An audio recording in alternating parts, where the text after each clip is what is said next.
Sweet Mother Michigan, Father Superior, coming down from Mackinac and Sault Ste. Marie.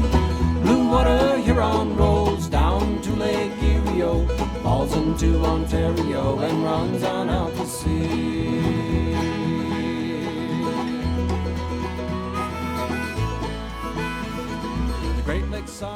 You have come upon the Great Lakes Guys podcast. The podcast features not only the history, geography, and geology of the land, waters, and people of the Great Lakes Basin, but as well we interview talented people from around the region who form the innovative cultural web of music, arts, technology, and science of the Great Lakes Basin.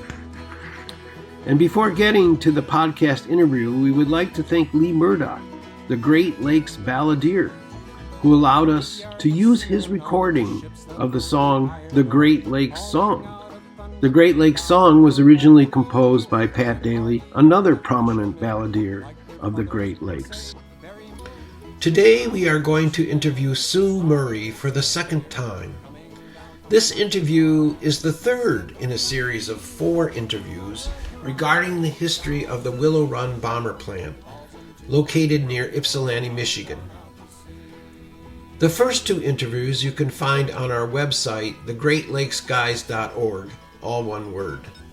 Sue is a tribute Rosie at the Michigan Flight Museum, located on the grounds of the present-day Willow Run Airport. She has become an expert in the history of the women, the Rosie The Riveters, who labored at the Willow Run bomber plant during the war, and constructed the massive B-24 bombers throughout the war by the thousands. In some sense, Sue has integrated the history of the Rosies into her soul. She cares deeply about these women, their lives, and their struggles. Today, Sue will act as a composite Rosie, and her choice of attributes may surprise some a bit. Well, hello. Today, in the second interview with Sue Murray, she is going to do something a little different that we haven't done before on the podcast. She's actually going to play a Rosie the Riveter, some composite person who may or may not have worked at the Willow Run Airport, but she is going to try to bring this person to life for us and tell us about the struggles that the women went through to work at the plant and to support themselves and other members of their family during the war. And all the fact that these women were working in a kind of situation that they had not come upon before. So they were in a whole new environment then. Okay, so Sue, you want to tell us a little bit about yourself first, and then you can become Flossie Baker. Okay, hi, I'm Sue Murray, and I'm a tribute Rosie at Willow Run, and I attend a lot of the events that they have, that we honor the vets and we honor the original Rosies. And original Rosies is what we refer to the women who worked during the war. So we call those the originals because the girls of today are considered the tributes.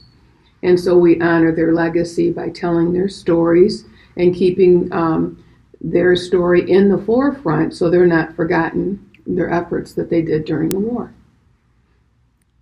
Can you tell us, where you might have grown, where you grew up, and how you came to this? Yes, you, Sue. not Flossie. I grew up, and not to be confused today. Yeah. I grew up downriver in Southgate, Michigan. I went to Southgate High School, and I worked for the Southgate School District for a while on the school board, and I worked for the Southgate Post Office and the Southgate Police Department. So I'm Southgate all the way. Southgate. And I went to the 2017 World Record event that they held in Ypsilanti. I had just missed the 2015 by a week, and I didn't know they had this organization. So when I heard about it in 2017, I jumped in with my sister and her friend, and the 3 of us came down for the event.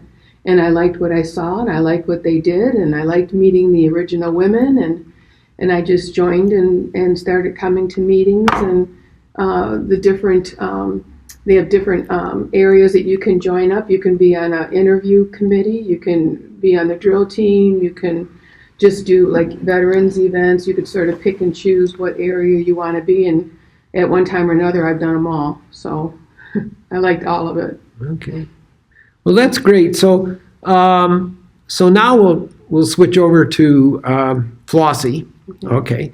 So we'll start out and say, well, Flossie, how did you happen to come to be a worker at the Willow Run Airport? Well, I lived down south on a farm, and I had heard about the fact that there was this factory up in Michigan that paid women equal to what men received. And they were working on the war effort, and they were doing airplanes. And so I thought, that's where I'm going to go. So what year would this be? Say? That was in the beginning of 1943, because I started working in January of 43. Mm-hmm. So through the holidays, I heard about this and told my parents I was leaving. And Mom didn't want me to go, of course, but I told her I was going to do it. It was patriotic, my duty, and I wanted to see what it was all about, and I would be able to send money home and help the family. So I went to the bus station and got a ticket, and they sent me to Ypsilanti. So what did you carry with you on the bus? Just like one suitcase? My little suitcase, just with my hardly anything, a little travel bag. And I was determined I was getting a job. I didn't get a round ticket. I got a one-way. And I just figured I would just keep working at it till I got the job. Uh-huh. But I didn't even consider a shortage of housing or transportation, or, I figured everything would just be here. And I had a rude awakening when I got here. But it all worked out. I went for training, and I seemed to have a natural affinity towards riveting for some reason. I was able to do it quite well from the beginning, and so they put me on riveting. Uh-huh. So. Did you have winter clothes to bring up with you here?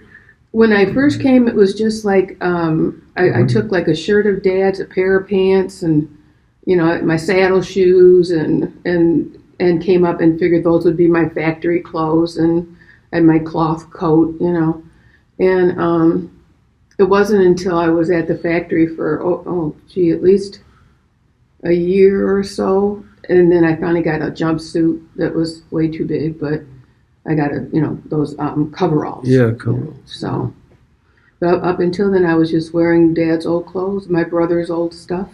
Wow. Yeah. Okay. So how did you find some place to live when you came up here? Well, when I got here, I went to the factory, looked for a job. Yeah. And the interview process was about 2.5 hours, and they fingerprinted us, and they made 3 sets of fingerprints, one for the War Department, one for Ford, and one for the government? No, it was the Army. Well, 3 sets of fingerprints anyways. And so, and had the 2.5 hour interview. And that's when I was, War Department, Fords, and the FBI was the other one. Ah. Fingerprints for the FBI. And I told them, I wanted a job in the factory, and they asked me what skills I had. And I had worked on a farm, handled farm tools and equipment of that nature. And so that's, I think, why they put me towards the riveting and working with tools, drills, rivets, that sort of thing, as opposed to doing like wiring harness or something like that. So, and I picked up real quick on the training. I was trained by a gentleman called Johnny Jones, and that actually is who I ended up getting married to later on. So he was my riveting instructor, and we kind of hit it off, and I had a great bucker, and the bucker is a person that works in tandem with the riveter. Mm-hmm. And we got along really well, but I had concerns about being in a factory and never having been there before. And then housing was the issue, and I told him I needed housing when I went for my interview, that I didn't have transportation, I didn't have housing. I was single, and I was 19. They had a place in Ypsilanti they called the dormitory, and it housed about 1,000 people.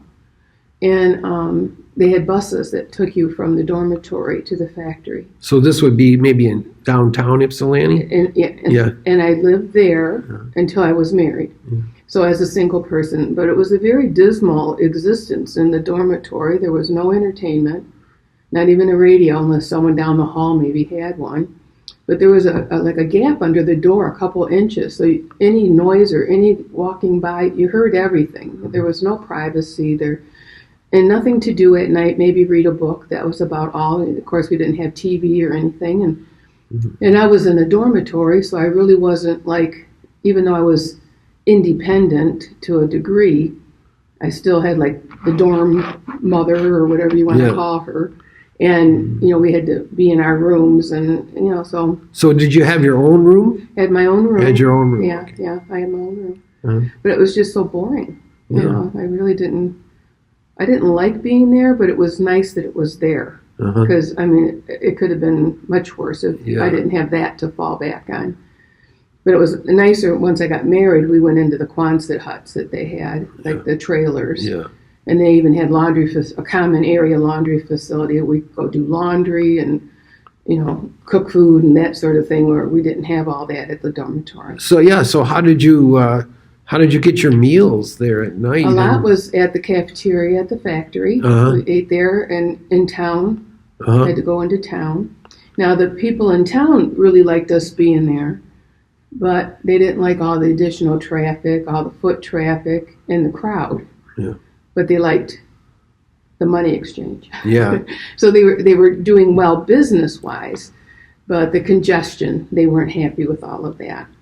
And then the fact that I was a black person, the racism part of it, or I don't even know, maybe discrimination more than racism, I'm not sure, because it was more of a white town, white people. And so being a woman of color, it was a little bit of some thumbing their nose, a little, not everywhere, but some of it.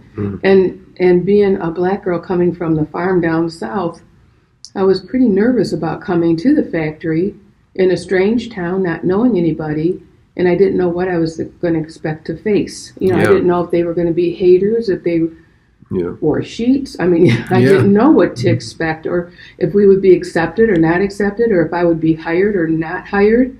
I wasn't sure what to expect or what was going to happen, so I was excited about coming because it was patriotic and I would have independence and make money and help my family and help the war effort. But then I was also scared because I was going into a factory, which I'd never even seen the inside of the factory before, never did that type of work, and didn't really know what I was going to face.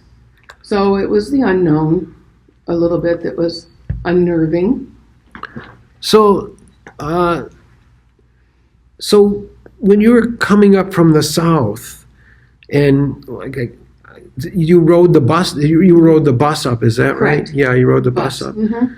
So, and then you get off the bus where in the middle of Ypsilanti or near the factory. And how did you get around when you first got here? Well, the traveling bus that brought us into Michigan took us to the bus station that was there. Yeah. And then we had to find the bus that would take us out to the factory. I see. Or if you could get a cab or you could get a ride, whatever how you worked it and take a bus out. So you had to carry some cash with you. A little bit, yeah. Yeah, so that might have been kind of, dangerous. Well, yeah, it was, and you're carrying your luggage and everyone knows you're from out of town. Yeah. Plus you don't look the same as everyone else. Yeah. So you're sticking out like a sore thumb. But they had a bus, and it was about 3 miles from Ypsilanti to the factory. Yeah. So you could hop the bus. Because when you lived out in the Quonset huts at the factory, then you would take the bus to town to go shopping. And you did your shopping at Ypsilanti. I see. And that was about a 3-mile trek. So you just took the bus into the factory, and then I just hoped I would get a job. Mm-hmm. And then someone, when I was telling them I needed housing, and I was single, they suggested the dormitory and gave me information. I got into contact with them, and that's where I lived. So. Okay, so you get it. So how did they tell you got a job at the factory? Did they send a mail message to you? Because it probably didn't have a phone or anything like that. once they did the fingerprinting, then you had to wait for the results to come back that you weren't, top 10 criminal or whatever it was, and you passed your interview. Then you would come back to the factory and start your training. And your training was paid less than the workers were paid because you're in your training period. And it depending what you learned was how long you trained. And you had such a length of time. I think it was maybe it was 30 days. You had like a length of time to learn it, and if you couldn't get something else, then you were gone. So you had to learn it and had to be able to do it. And you were paid, I believe it was, at that time, minimum wage was 30 cents an hour. The factory workers were making like almost 4 times that. They were making $1.10, $1.20 an hour. And I think the training was like double minimum wage. So they had people come there and do the training because if they paid them minimum wage, they work at retail in the store. So they wouldn't come. And so I think it was double while you trained. And then if you passed your training, then you went into the full paycheck. I see. So, do you think maybe that being a farm girl, so to speak, they thought, well, she's probably used to hard work, and maybe that's one of the reasons you got the job as the riveter or something? I think in the interview process, I think part of that was when you tell them I had to leave the farm, I left home, I left my family, took a one-way bus here. I mean, they knew there was determination. That I had incentive to do well so I could stay here, help my family out financially, help the war effort, bring my brother home safe from the war, bring our loved ones home, and have my independence. And I think a lot of the women that came had that, and I think that was the determining factor where a lot of them were accepted in because they just came here to do a good job and bring their loved ones home and end this silly war. Not silly, but all war's silly. But to end the war and bring your loved ones home.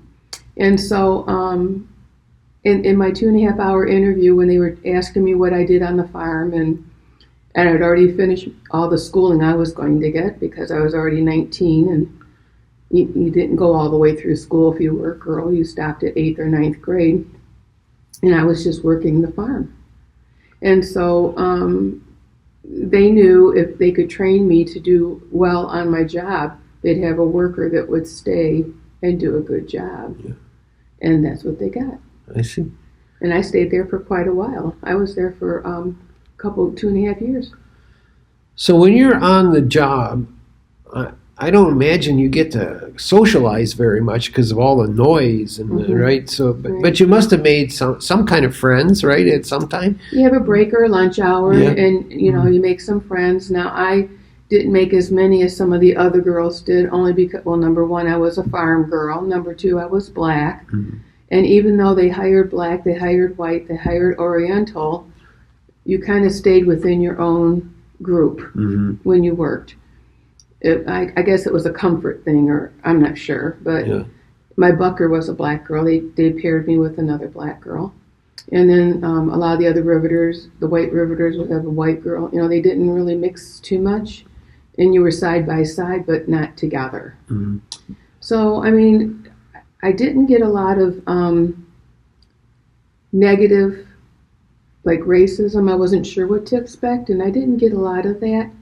A little bit. There are a few, there's always a few everywhere. But still, I felt more comfortable being with girls of color. We had more in common to talk about, more background, the same, And I think the white girls felt the same way, and I think the Oriental girls felt the same way. Where, you're talking food or recipe or, tradition of the family or whatever. It's more similar when you're with people of the same background. So maybe you should explain to the audience what a bucker is. Yeah, bucker is. They might not be familiar with that term. Okay, a riveter is the person who has the gun and is on the outside of the metal. So if you're looking at the body of an airplane, then the riveter would be on the outside of the body, And on the inside of the body would be the bucker. And the bucker is the person who holds a heavy piece of steel, a big, thick, heavy piece of steel. And for every rivet that the rivet gun drives in, it has to go up against that steel, and it kind of smashes the two together like a sandwich to make it to flatten it out, right? To flatten the backside of the rivet. The bucking bar flattens the backside of the rivet so that you have a good bond. Yeah, good bond. Because you can't use screws and nuts and bolts because the vibration from the airplane would loosen it all and it'd fall off. Can't use a nail. You had to use something else. So rivet's what they use. You drill the hole between the two pieces of metal and you insert the rivet. Then you take the gun on the outside where there's the head of the rivet. And on the inside, there's no head, and you put that bucking bar against it, and when you drive it with the rivet gun against that bucking bar, it flattens both sides, and it makes a wedge, like wedged together. So how many rivets could you do in an hour? Oh, in the beginning, not many. Yeah. And a lot of mistakes.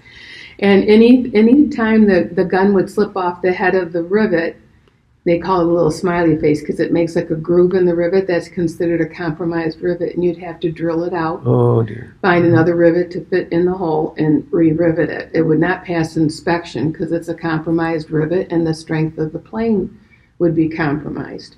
So in the beginning, there were a lot of little smiley faces, but at the end, not so much. Uh-huh.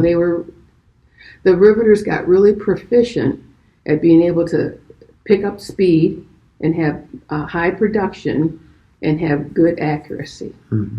So I know in each aircraft, like the B-24s, what we made at Willow Run, there's 380,000 rivets in each aircraft. Wow, 300. Wow. Yeah, so that's a lot of riveting. I don't know how many in an hour, but it depended what you were riveting.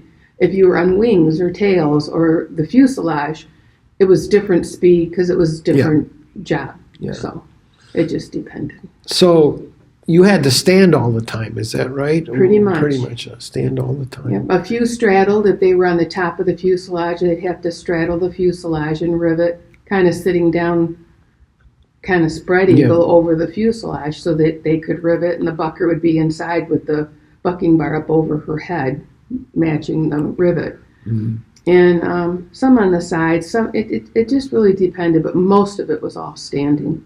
And you would see a whole line of 10, 12, 14, 15 women all lined up side by side with their rivet gun on the outside of the fuselage. And you didn't see the bucker, they're on the inside. Yeah.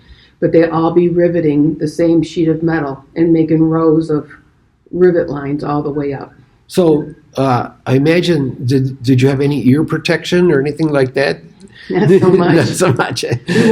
We wore our hair tied back. If you had hair that could get caught in the rivet gun or the drill, any of the equipment that hair could get caught in, you had to have your hair tied back. Yeah. There were some jobs women didn't have to have their hair tied, but most of the women would tie it up. So the riveter also did the drilling if it was necessary to do drilling. Or you had a driller. You did have a drill. Oh, I didn't know. Oh, I see. Okay. And it depended on the size of the job. I mean, if you had a very small job, you might do the drilling and the riveting and the bucking yourself if it was a small piece. Yeah.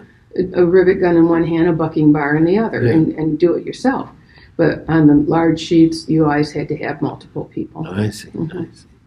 So how did your shift go? Like, how long did you work before they gave you a break? And well, you worked a 9-hour shift, and then plus you're traveling, so it was like a 10-hour day. Yeah. And you would get a break in the morning, or like halfway, and then you'd get a lunch, and then you get a break in the afternoon of the 9 hours. Yeah. Or in the part where like the first half of the shift and the second half of the shift, because there's afternoon shift too. Mm-hmm. So when it just depended on your shift and when your group got your break or your group got your lunch, but it's pretty much how the union works right now, where you get a break and then you get a lunch and then you get another break. Yeah. So what about like restrooms and things like that? If you had that would be on your break. That would be only on your break, huh? Emergency maybe, but yeah. It's pretty much they expected you to do those things on your break or your lunch. Mm-hmm. So what would be the oldest riveter there, oldest woman riveter? You know, you're 19, so you're young and strong, but any age, really, any age that was able to do the job, they would hire if they were capable. Mm-hmm. So I know there were women in their 40s, and they would work in the factory, and some of them were like the mother and the daughter, and the daughter's in her 20s and the mother's in her 40s, and both of them would work. I'm not sure about grandma, but they would have, you know, I don't think it mattered as much the age as it mattered the body count, how many you had in there working, the skill that they could do it, and the stamina that they could put up with the hours. And I think as long as they could do it, they were, you know, they went through their training if they could do it. Because some of the jobs weren't riveting. You know, some of them were reading the blueprints or doing the harness wiring for the cockpit, or putting the plexiglass on the windshield, you know, so some of it was different. So the windshields were plexiglass and not glass, right? They were plexiglass. Correct. I see. Right. Okay. Right. And the bullet or the gun turret things was also plexiglass. Yes. Okay, I didn't know that. Yeah. Okay. So did you ever think about trying out for another job besides riveter? Well, not really. I really. kind of like the riveting. Yeah. I just, you know, it was just I picked it up so fast, and I was able to be proficient at it. And the fact that I could have fewer mistakes and good production was a sense of pride for me. The women at Willow Run got an E, the E pin, and not every factory would get those. The E was for excellence. Oh, okay. So that the production was high and the incidents were low and the mistakes were few, and if you did well, you got the E pin, and everyone proudly put it on their lapel and wore it. So that was given out by Ford Motor Company or the government, or I think it was War Effort. War Effort. I see. Because it went to different factories. It wasn't just Ford. Okay. I see. So were you also a member of the union? Kind of, sort of. Kind of, sort of. It wasn't really like how union is today. Yeah. But I know there was a point where, because the coveralls were so baggy, they were like clown pants, and we're already wearing dad's pants and brother's pants, and they're hanging down over our, you know, we had to roll them up and belt them to hold them on and roll up the sleeves and stuff. And then we got the coveralls, and then the coveralls were so huge you had to belt those and roll those up. So there was one day where all the women just put their guns down and said, get us some clothes, or we're going back to our street clothes because we're not going to do this anymore. And it was a safety thing and a style thing, because it's embarrassing that you had like clown clothes you had to wear. It was like disrespectful almost. And then plus it was a safety issue. Big baggy clothes. I mean, if you have to have your hair tied up and, you know, because of safety issues, you can't have big baggy clothes. The machinery would catch it. Yeah. So the women said enough is enough. And they were off the job one day, and they had nicer clothes. It worked. That's so good. Kind of a union. Yeah. So how did you get along with the men in the factory? I mean, there must have been some tension there. There was, especially in the beginning. Yeah. In the beginning, it wasn't Willow Run; it was Willet Run, because women were working and, quote unquote, taking a man's job. But men were going off to war, and when we were in 2 wars at the same time, they were going right and left. You know, they left the little people behind because they couldn't serve in the military, so those men were there. The skilled labor was there. 4F men were still at the factory, and then the women. You didn't have a lot of men. You know, I think it was probably 60-40 men to women. 60-40 men. I think that's pretty close to the breakdown. So what did the men do then? Did the men do things that the women did not do, or was there overlap? Or same. Same. And if they weren't a trainer, like the skilled labor teaching how to use a drill or how to use a rivet gun, or how to wire the harness wiring for the cockpit. If it wasn't that, then they were labor like a woman was. Mm-hmm. So in the beginning, it was a little bit of a contention, but then after a while, when the stigma of having a woman in your factory wasn't such a big deal, and when all of that kind of subsided and calmed down, and they could see that the women were just as capable as the men, and their production standards were high and their incidents were low of mistakes and problems, I think it was quite acceptable then. Mm-hmm. You know, it changed. The whole atmosphere changed, because in the beginning it was hooting, hollering, whistling, hey baby, you know, a lot of that kind of, they didn't hey baby, but they, you know, hey sugar, or, you know, and say things like that, and because it was a girl walking on the factory floor, and later it was ma'am, or, you know, much more respect later. Well, that's good. But it's almost like they had to prove themselves to be accepted, but that was okay because it was for the war. Uh-huh. And it wasn't to prove yourself to the man. You proved yourself to the company that you were able and capable, and then the men saw it. Yeah, I see. So you got to work by taking a bus in the morning, is that what Yes, I took a bus from the dormitory, and then I got the bus to go back. So who ran the buses? Was that a city bus or county bus or government bus, or who actually ran the buses? I don't really know. It was just the factory bus. We used to call it the factory bus, so I don't know if it was from the factory itself or if they had a contract with the city worker. I really don't know. I just would catch the bus to go to work and catch the bus to go back to the dorm. And you had to pay the bus a certain amount? Yeah. I see. Yeah. Okay. Now, when you went shopping or something, you took like a city bus, you know, to go into town. Yeah. But I mean, to go to the factory and work, because there was a subdivision, like Norwayne subdivision, where a bus would go through the subdivision, pick up workers, take them out to the factory. Mm-hmm.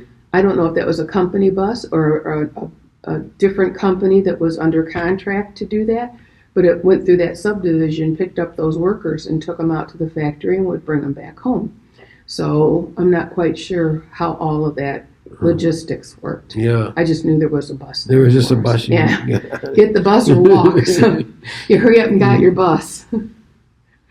So did you get ration coupons during the war as a worker? Yeah. You would get gas rations, food rations, clothing. I mean, just everything you needed. It was a ration book. And how did you get those rations? Who handed them out? You don't know? You don't remember? I don't know. Okay. Yeah. But I know when you carpooled, it was really nice that if you owned a car and you were driving into the factory from another city and you had some carpoolers, it worked out really well for the driver, because the carpoolers would hand over their gas ration stamps or their tire ration stamps, whatever it is you needed for your car, and then you were able to fund your car back and forth. Otherwise, you would run out. If you were just taking yourself, you'd run out before the end of the month, and you wouldn't have your new ration book. Yeah. So, that's a lot of the carpooling started that way. Mm-hmm. So how did you, while you were in the dorm, as they called it, how did you handle laundry and bedding and that kind of thing? How did you, and how about heat? Did they have enough heat in those rooms? Well, they had heat. They didn't have air. Yeah. They had a window. Yeah. They had heat, but, you had that gap under your door, so the cold air in the hallway would come in, into your room. And I mailed laundry home, so Mom would wash my clothes and mail them back to me, so I would keep double sets. Yeah. And that's how I handled laundry until I moved to the Quonset huts, where we had laundry facilities there once I was married. Yeah. That was a little bit easier then. Yeah. But, I mean, you hand washed a lot of things. Did you? And then you hung them up in your room. And did they have like washing tubs in the dorm somewhere, or did you have to go? I think it was like in your bathroom sink. In your bathroom sink, you hand wash your delicates, right? Yeah. And then you would have clean clothing. Yeah. And dry it by the radiator overnight. So yeah. I see. Yeah. Okay. And this dorm mother, she kept a pretty close eye on you guys. Is that it? She kept the riffraff down, and men weren't allowed, single women, and men weren't allowed, and any fraternization had to be done off site. They didn't allow stuff going on, and they kept it that pretty organized that way. I don't know if they had men on another floor. I know my floor was all women because they had several floors. So how many days a week did you work? 6 or 5? We worked 6 days. 6 days. 9 hours a day. Wow. Yeah. Okay. So 54. And then, so you had like Sunday off? Yes. Your Sunday off? Yeah. So did you attend church, or did you try to go somewhere? Well, depending on your faith, sometimes it was a little difficult to even find a church that you would want to go to. I mean, there were churches in the area, and then trying to get there. Yes. If there was a bus that would get you to it. So it just depended whether or not you went, depending your circumstance yourself, and then your own personal religion. Yeah. I know the Oriental girls had quite an issue with that because they didn't have churches for them. Right. I don't know about temples. I'm not sure if they, and I'm sure there was a Catholic church or a Baptist church on the corner, They're more common, and they were easier to find one and get to. But being at that dorm, unless there was one close by that you could walk to on a Sunday, church was kind of out. So I see. Mm-hmm. So did you ever end up getting a radio or something for your room while you were there? I didn't. You didn't get a radio? No. Some of the girls did down the hall, and I could kind of hear their radio, but I just would go to the library and get a book, and read a book, or turn in early, or do my beauty routine, or whatever, and then sleep, because I was tired from working. Sure, I imagine. It's a long, hard day. That riveting it's difficult. So you must have built up a certain amount of stamina in that job after a while, right? Yeah. So you build up some muscle, and your proficiency becomes just unbelievably fast. Yeah. And in the beginning, when you're first riveting, and it takes you forever just to get the rivet in the hole and get the gun lined up, and then you're zipping through it, after you've done it for a while. And you build up arm muscles, wrist muscles, hand muscles, because that's what you're using. Yeah. And it was much more difficult than I thought. I thought it'd be kind of easy just going in there and, driving a rivet. But the rivet guns are heavy. So, and the vibration, you get a lot of that back vibration, and you're up against that bucking bar. So were the rivets driven by compressed air? Yes. Okay. Yeah, they were. Okay. There are some that can be done by hand if it needs to be, but the majority of all of it was done with a gun. So how long were the rivets? The airplane rivets aren't that long. I see. They're shorter. Uh-huh. Now, the long and the big ones were the ones for the locomotives, the ships. Yeah. Those were the great big rivets, and the rivet gun looked like a jackhammer. Yeah. Thank God I wasn't on that one. Yeah. That would be difficult. I don't know how the women did those, but they did. They don't have as many rivets to do. But the rivets they did have to do were just massively huge. If you've ever seen a rivet on the side of a ship or the rivet on a locomotive, the rivet heads are probably 4 inches across. They're huge. Uh-huh. And then they have to have a big gun to drive that in. The big, like I said, it looks like a jackhammer. So did you ever get to go outside and watch the planes roll out the end of the factory? Did you ever get to see them take off on their practice? At the end of our shift, when we were leaving, you could see all of that. You could see the field, the planes that you did that day. Yeah. And you would see them out there kind of like a plane parking lot until they were ferried over to where they were going to go for disbursement. Mm-hmm. And so they would be lined up, how many deep and how many across, all these aircraft that came off the line that day. And then the ferry pilots, they'd take one at a time and up they'd go, and you'd see some of that. But you saw enough of them in the factory. You really didn't want to stay too much and watch more aircraft. Kind of wanted to get home, Did you ever see Charles Lindbergh? I did not. But, a lot of famous people came to the factory when we worked there. I know Roswell Monroe was considered Rosie the Riveter, and Walter Pidgeon used her in his movie, the documentary that he did that went across the country, and she worked in the factory with us. And then you would see occasional, there would go Henry Ford, or there's Walt Disney, or you know, but it wasn't all the time, but they were there. Touring the factory. They would tour the factory because it was the largest manufacturing building in the world. And it was done in 18 months when they built it. Yeah. They built it in 18 months. You can't even build a house in 18 months now. Now, did it have like windows at the top to let light in, or were the walls? They had windows because they had blackout curtains around the factory. Oh, okay. Because especially when the Blitzkrieg was going on in England, the fear was if Germany was successful with England, because of the Commonwealth, Canada was part of the Commonwealth, and they're right across the border and all along our northern coast. So we had curtain rods around the factory. You could put the blackout curtains across and black out so they couldn't see where the factory was. I see. So it had windows because the light would, show through. I see. Yeah. So, so you met your future husband at the factory, and then you were able to get a place in a Quonset hut. Now, how long did you live in the Quonset hut? Well, we got married in June of 44, and I left in April of 45 because I was pregnant. So, it wasn't a long time that we were there. Yeah, I see. Long enough. So where did you go? Where did you move to then? I left the factory, and then we just got a boarding room, right?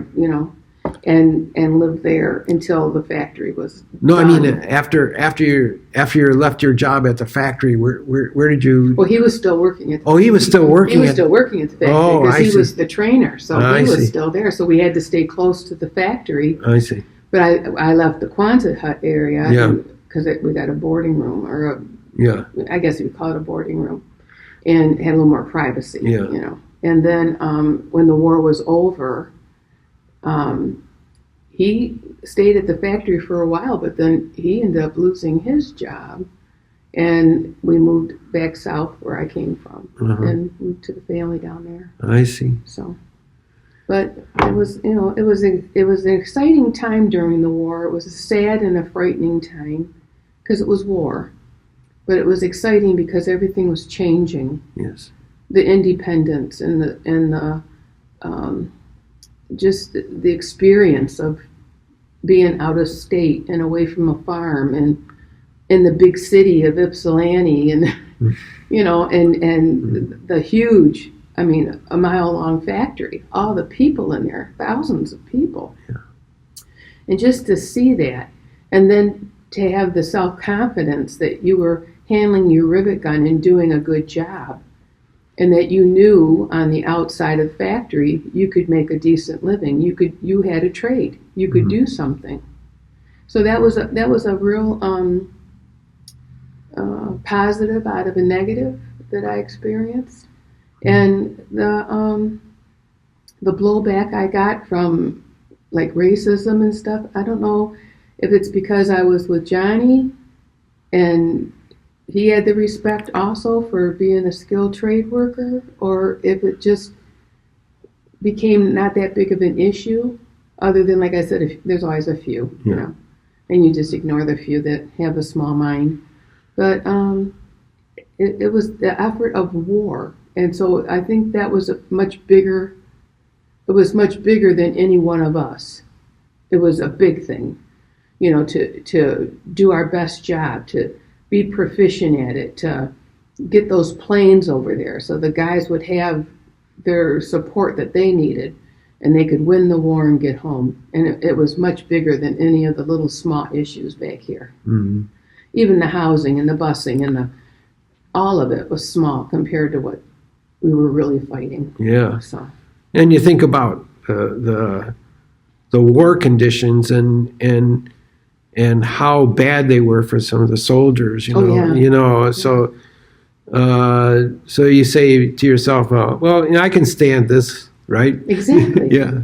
And that plus, if we don't win, and we're not good at doing this, and we don't put our differences aside and work together as a team, what happens if Hitler then wins? Yeah. Or what happens if the Japanese win? Then what? Yeah. So it was, you wanted to win the war and bring your loved ones home. You wanted to win the war and save democracy. You wanted to win the war and shut down the fascism and the aggressors of the world and shut them down. So it was multifaceted, and the small little issues at home were so menial compared to all the other. Yeah. The worldly things were much larger. So. Okay, Rosie, not Rosie, but Flossie. Yeah. Flossie the Rosie. Yeah. Flossie the Rosie. Yeah. Maybe we'll wrap it up right now. I think that was a great story about your life there, and you survived. Yeah, and I was happy to. I loved doing the factory work, but I was happy to leave and be a family. So when I left the factory, it wasn't because I got pink slipped and had to go and I wanted to stay like some of the women got. I actually was happy to go because I was starting my family and with my husband, and it was okay for me to go back to my smaller life. Yeah. Some of the other women didn't do as well, especially the war widows. They wanted to stay and earn money. Yeah. But then the factory they stopped making aircraft and it all changed anyway. Yes. So, Yeah. I just came in at the right time and left at the right time and met the right guy. Well, thank you so much. It's You're welcome. been great. Thank you so much. You're welcome.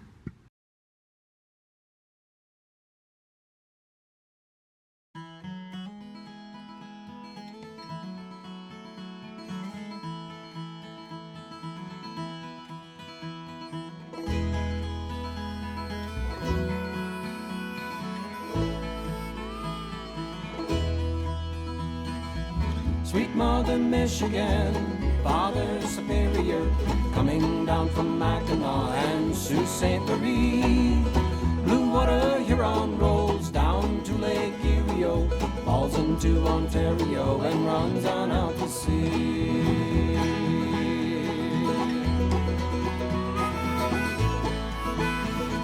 The Great Lakes are a diamond on the hand of North America, a bright shining jewel on that friendship border ring. It's a freshwater highway coming down from Canada, and all along the coastline you can hear the people sing. Sweet Mother Michigan, Father Superior, coming down from Mackinac and Sault Ste. Marie.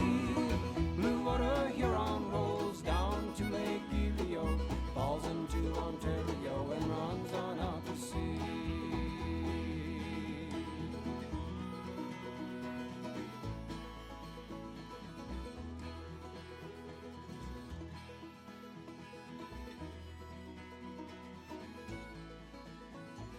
Hardy are the seamen on the ships that load the iron ore, hauling out of Thunder Bay bound for Buffalo. And hardy are the fishermen, like their fathers were before. They say, bury me at sea when it's my time to go. Sweet Mother Michigan, Father Superior, coming down from Mackinac and Sault Ste. Marie. Blue water Huron rolls down to Lake Erie, falls into Ontario and runs on out to sea.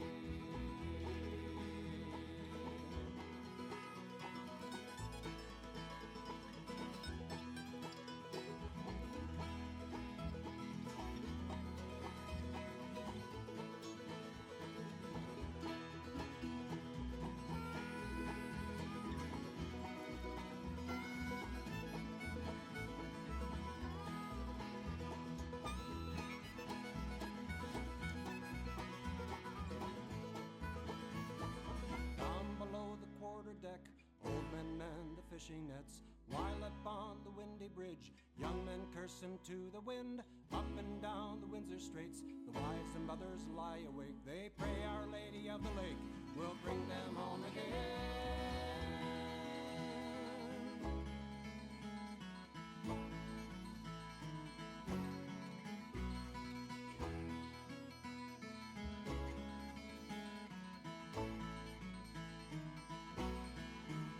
singing Sweet Mother Michigan, Father Superior, coming down from Mackinac and Sault Ste. Marie.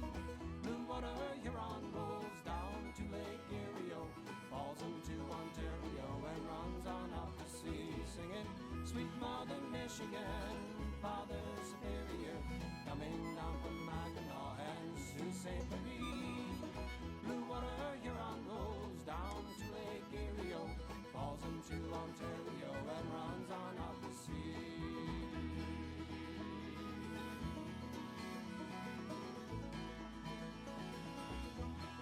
Runs on up to sea.